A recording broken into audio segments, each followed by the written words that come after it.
कहानी है एक लड़की की जो अपने पेरेंट्स के साथ मंगल ग्रह पर एक शटल कॉलोनी में रहती है, लेकिन एक समय के बाद वो इस पूरे ग्रह पर अकेली हो जाती है।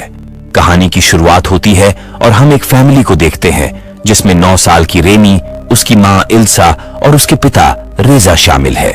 ये परिवार मंगल ग्रह पर एक शटल कॉलोनी में रहता है और उनके चारों ओर पूरी तरह से बंजर भूमि है जहां जीवन का कोई नामो निशान नहीं है। उनका कोई पड़ोसी नहीं है और ना ही पृथ्वी के साथ उनका कोई संपर्क है। उनके छोटे से क्षेत्र में एक पोल्ट्री फार्म और एक ग्रीन हाउस गार्डन शामिल है जो उन्हें आत्मनिर्भर बनाता है। रेमी बाहरी दुनिया के बारे में जानने के लिए उत्सुक है और वो अक्सर दूर के पहाड़ों को आश्चर्य भरी आंखों से देखती है। हालांकि उसकी मां ऐसी किसी भी हरकत पर रोक लगाती है। परिवार को उम्मीद है कि एक दिन मंगल ग्रह की सभ्यता भी पृथ्वी की तरह ही विकसित होगी। एक रात रेजा देर से घर लौटता है। वो थका हुआ और परेशान लग रहा था। रेजा और इल्सा की गुप्त बातचीत रेमी सुन लेती है और उसे शक है कि उनके आसपास कुछ अजनबी लोग हैं जिनकी नजर उनके संसाधनों पर है। लेकिन जब रेजा अपनी बेटी को गुड नाइट कहने जाता है तब वो उसे ये कहकर शांत करता है कि उनके अलावा इस ग्रह पर और कोई नहीं है। लेकिन रेमी को उसकी बातों पर संदेह है। एक सुबह जब रेमी जागती है तो वो खिड़की पर लीव लिखा हुआ देखती है। ये देखकर इल्सा और रेजा दोनों भयभीत हो जाते हैं। इल्सा रेमी को लेकर छिप जाती है जबकि रेजा एक राइफल उठा लेता है और पागलों की तरह उन लोगों को ढूंढने लगता है। दूर उन्हें 3 लोगों की आवाज सुनाई देती है जो 6 होने का नाटक कर रहे थे, लेकिन रेजा उन्हें देख नहीं सकता था। वो पागलों की तरह हवा में चिल्लाता है और उन्हें सामने आने के लिए कहता है, जिससे छोटी रेमी और भी डर जाती है क्योंकि उसने अपने पिता का ये रूप पहले कभी नहीं देखा था और वो रोने लगती है। वो पूरा दिन अपराधियों की निगरानी करते हैं लेकिन उन्हें कोई भी नहीं दिखता। रेमी ये जानने के लिए उत्सुक हैं कि उनके बाड़े के सुअर ठीक हैं या नहीं। वो अपने पेरेंट्स को बताए बिना ही बाहर निकलती है और अपने सुअर को देखने बाड़े में जाती है जो अब तक का उनका एकमात्र जीवित प्राणी है।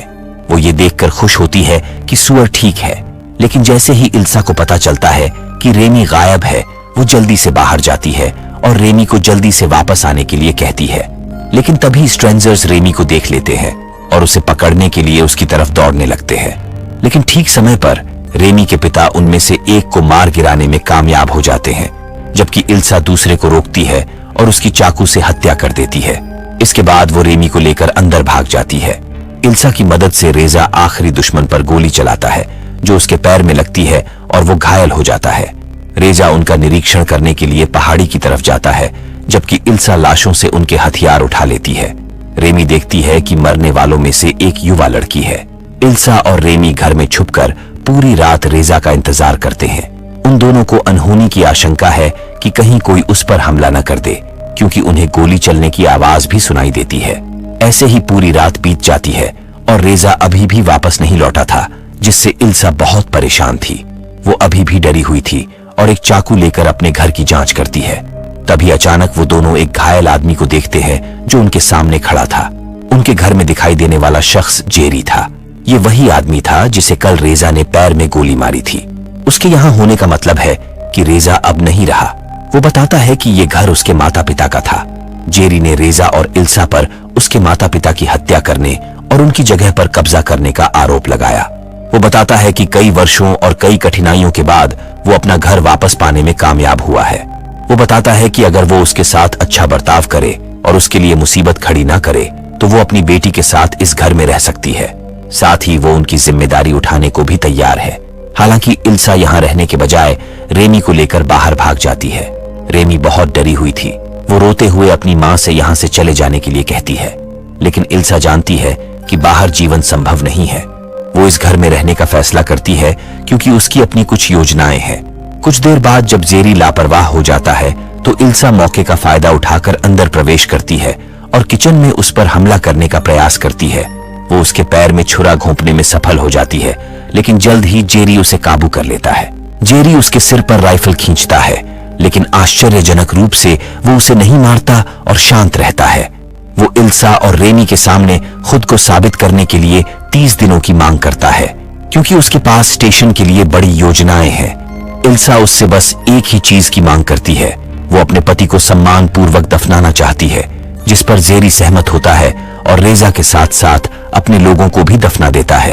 रेजा को दफनाने के बाद वो उस रहस्यमय आदमी के साथ रहना शुरू करती है जिसे अभी भी माँ बेटी पर शक है। रेमी इल्सा को ये जगह छोड़ने के लिए कहती है, लेकिन वो फिर से मना कर देती है क्योंकि उनके लिए बाहरी खतरे जेरी से भी बड़े हैं। रेमी उस आदमी पर नजर रखती है जिसके पास हथियारों की एक विशाल श्रृंखला है। उसके चले जाने के बाद वो उसके बैग की जांच करती है और उसे बैग में से एक महिला की तस्वीर मिलती है। ये वही महिला थी जिसे कल उसकी मां ने उसे बचाने के लिए मार डाला था। मां और बेटी वादे के अनुसार 30 दिन गिनना शुरू कर देती है। रेमी प्रत्येक दिन को धूल भरी खिड़की पर अंकित करती है। इल्सा सामान्य घरेलू काम करती है जबकि जेरी बेस को ठीक करने में व्यस्त रहता है। एक दिन इल्सा स्टोर रूम से एक पालतू जानवर जैसा रोबोट बाहर निकालती है जिससे रेमी को एक अच्छा दोस्त मिलता है। वो उसे स्टीव कहकर बुलाती है। रात के खाने के बाद जेरी विश्वास कायम करने के लिए इल्सा के साथ बातचीत करने लगता है। इल्सा ने आखिरकार कबूल कर लिया कि उन्होंने उसकी मां की हत्या नहीं की। जब वो बस्ती में पहुंचे तो वो पहले ही मर चुकी थी। वो पृथ्वी के निवासी थे और जैसे ही उन्होंने मार्स के वातावरण में प्रवेश किया, उनके जहाज पर हमला हुआ और उनकी परिवहन प्रणाली टूट गई और तब जेरी के पिता उन्हें अंदर ले गए। लेकिन जब उन्हें इल्सा की गर्भावस्था और उनके पृथ्वी संबंध के बारे में पता चला तो उन्होंने उस पर बंदूक तान दी। आत्मरक्षा में उसने उसका गला काट दिया और एक ही छत के नीचे रहने लगे। धीरे धीरे दिन बीतने लगते हैं, लेकिन आए दिन बेस पर तनाव रहता है। हालांकि अब वो एक दूसरे पर हमला करने की कोशिश नहीं कर रहे थे। धीरे धीरे इल्सा और जेरी के बीच एक शारीरिक आकर्षण विकसित होता है जिसे रेमी नोटिस करती है। उनका ये रिश्ता रेमी पर गहराई से प्रभाव डालता है। वो अब भी अपने पिता को याद करती है और जेरी को अपने पिता का हत्यारा मानती है। अपनी मां के इस रिश्ते की वजह से रेमी स्टेशन छोड़ने का फैसला करती है। वो अपना बैग पैक करती है और बिना ये सोचे निकल जाती है कि वो कहां जाएगी। वो चट्टानी इलाके को पार करती है, लेकिन जल्द ही उसे हवा में अपना प्रतिबिंब दिखाई देता है। पता चला कि उनकी पूरी बस्ती कांच के एक विशाल गोले से ढकी हुई है। इसका मतलब ये था कि बाहर कोई भी जीवन नहीं हो सकता। जैसे ही रेमी पारदर्शी दीवार को छूने के लिए आगे बढ़ती है, उसकी स्वतंत्रता की आशा पर पानी फिर जाता है और वो फूट फूट कर रोने लगती है। तभी उसकी नजर एक विशाल रहस्यमय दरवाजे पर पड़ती है और वो उसके पास जाती है। वो दरवाजा खोलती है और अंदर प्रवेश करती है। कुछ मीटर अंदर जाने के बाद वो दरवाजा बंद हो जाता है। रेमी टॉर्च बॉल की मदद से आगे बढ़ती है और उसे सुरंग के आखिरी छोर पर एक रोशनी दिखाई देती है। लेकिन तभी रेमी दबाव और ऑक्सीजन की कमी के कारण बेहोश हो जाती है। सौभाग्य से अगली सुबह रेमी अपने बिस्तर पर जागती है। पता चला कि जेरी ने जाकर उसे बचा लिया था। जेरी उसे बताता है कि उस दरवाजे के पार चट्टानों और धूल के अलावा कुछ भी नहीं है। उनके द्वारा बनाया गया कृत्रिम वातावरण अंतरिक्ष में लीक हो रहा है और जितनी जल्दी वो इस बात को स्वीकार कर लेगी उतना ही उसके लिए बेहतर होगा। अगले दिन जेरी को एक गिटार मिलता है और वो इल्सा से एक गाना बजाने के लिए कहता है। इल्सा वही गाना गाती है जो वो पहले अपने परिवार के साथ गाया करती थी। ये इस बात का सबूत था कि इल्सा ने जेरी को अपने परिवार का सदस्य मान लिया है। ये देखकर रेमी को बहुत दुख होता है और वो भागकर स्टोर रूम में छिप जाती है। जब इल्सा उसे मनाने के लिए जाती है तो वो बाहर नहीं आती और बताती है कि वो उससे नफरत करती है। ये सुनकर इल्सा किचन में चली जाती है और वहां पर वो जेरी की बंदूक देखती है। उसने जेरी को मारने के लिए बंदूक उठा ली और ज्यादा समय बर्बाद किए बिना ट्रिगर खींच दिया। लेकिन बाद में उसे पता चला कि बंदूक में गोलियां नहीं है। इल्सा चाकू लेने के लिए दौड़ती है और जेरी उसे रोकने के लिए उसका पीछा करता है। लेकिन उनकी ये मुठभेड़ इल्सा की मौत और जेरी के घायल होने के साथ खत्म होती है। बाहर खड़ी रेमी ये सब देख रही थी। इल्सा की मौत से वो पूरी तरह से टूट जाती है। आखिरकार वही हुआ जिसका उसे डर था। वो एक ऐसे आदमी के साथ अकेली रह गई जिसने उसके माता पिता दोनों को मार डाला। रेमी अपनी पूरी ताकत के साथ वहां से भागती है, लेकिन जेरी उसे पकड़ने में कामयाब हो जाता है और उसे रुकने के लिए कहता है। एक बच्चा होने के नाते रेमी के पास रहने के अलावा कोई रास्ता नहीं था। इल्सा को उसी पहाड़ पर दफना दिया जाता है जहां उन्होंने रेजा को दफनाया था। साल बीतते गए और रेमी अब एक खूबसूरत युवा लड़की बन गई है जो जेरी के साथ उदास और लगभग पूरी तरह से चुप रहती है। आसपास के क्षेत्र में सुधार करके उनके पास अब पहले के मुकाबले ज्यादा सूअर, मुर्गियां और सब्जियां हैं। जेरी अब उसे भरी हुई बंदूक भी देता है क्योंकि इतने सालों में रेमी ने कभी उसे मारने की कोशिश नहीं की है। लेकिन भले ही रेमी का बदला लेने का कोई इरादा नहीं है, लेकिन इसका मतलब ये नहीं है कि वो उससे प्यार करती है। इतने सालों के बाद भी वो जेरी के बुरे इरादों से सावधान है। दूसरी ओर जेरी उसका दिल जीतने की पूरी कोशिश कर रहा है। एक युवा वयस्क रेमी एक तालाब पर जेरी से मिलती है और जेरी उसे अकेला छोड़कर स्विमिंग करने का आग्रह करता है। वो पहली बार गोता लगाती है और वो दोनों चुपचाप शराब पीते हैं। वापस घर आकर जेरी रेमी को इल्सा का स्केच गिफ्ट में देता है, जिसे देखकर रेमी इमोशनल हो जाती है और रोने लगती है। हालांकि जेरी स्थिति का फायदा उठाता है और उसे किस करता है, जिससे रेमी उसके इरादे समझ जाती है और वहां से चली जाती है। ऐसा लग रहा था कि रेमी के प्रति जेरी का दृष्टिकोण बदल गया है। वो अब उसे एक बच्चे के रूप में नहीं देखता है। उसके भयावह इरादे रेमी को डराने लगते हैं। अगले दिन जेरी रेमी से कहता है कि वो शायद बचे हुए लोगों में से अंतिम है और उन्हें मानव जाति के भविष्य के लिए इंसानों का वंश बढ़ाना चाहिए। लेकिन रेमी ने इस बात पर साफ इनकार कर दिया। चाहे वो इस ब्रह्मांड में आखिरी इंसान ही क्यों न हो, वो अपने माता पिता के हत्यारे के साथ नहीं रह सकती थी।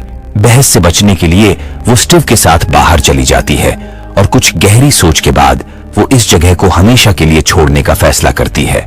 लेकिन दुर्भाग्य से जेरी को इसके बारे में पता चल जाता है, क्योंकि उसे रेमी के रूम में से एक मास्क मिलता है। वो मास्क छीन लेता है और रेमी उसे वापस लेने की कोशिश करती है, क्योंकि अब वो यहां से भागना चाहती है। रेमी मास्क लेने के लिए जेरी से संघर्ष करती है, लेकिन गलती से उसका सिर वॉल्व से टकरा जाता है और वो बेहोश हो जाती है। होश में आने पर वो बहुत घबरा जाती है, क्योंकि उसके हाथ बिस्तर से बंधे हुए थे और जेरी के बुरे इरादे उसकी आंखों में दिख रहे थे। वो उसे बताता है कि मानवता के लिए अभी भी एक आशा है, लेकिन इस बात का रेमी पर विपरीत प्रभाव पड़ता है। रेमी घबरा जाती है और दहशत में चिल्लाने लगती है। इससे पहले कि जेरी इस घृणित कार्य के साथ आगे बढ़ पाता, रोबोट रेमी की चीख सुनकर मदद के लिए आता है और अपने पावर ड्रिलिंग अटैचमेंट से जेरी की गर्दन पर वार कर देता है।